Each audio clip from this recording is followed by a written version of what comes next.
Le fil conducteur des activités de Sopress, c'est de raconter des histoires où l'humain a une place très importante. Et si on peut faire quelques blagues au passage, c'est aussi bien.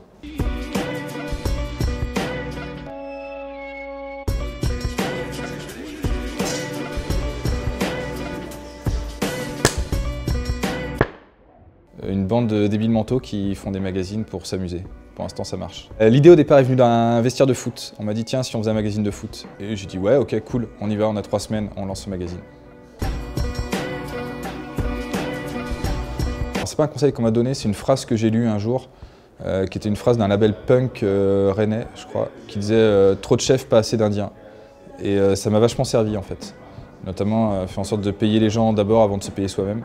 Et ça a permis de montrer un peu l'exemple. Ça, c'était un bon conseil. Indirect, mais un bon conseil. Il y a une galère en ce moment. Il y a Prestalis qui est en train de faire faillite. Et donc ça veut dire qu'il n'y aurait plus de presse en France. Donc ça serait quand même une petite galère.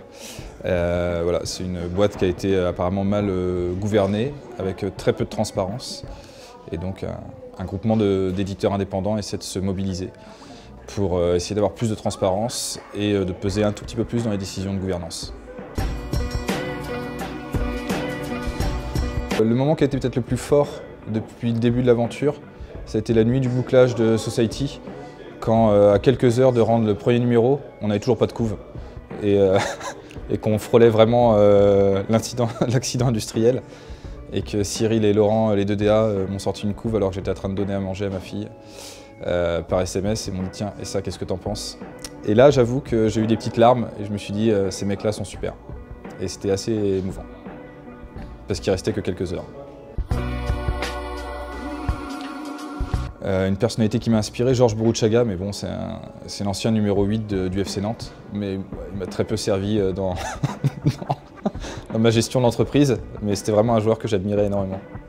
Et sinon, j'aime bien Tony Vérel aussi, et j'adore Mark Linkous et Elliott Smith.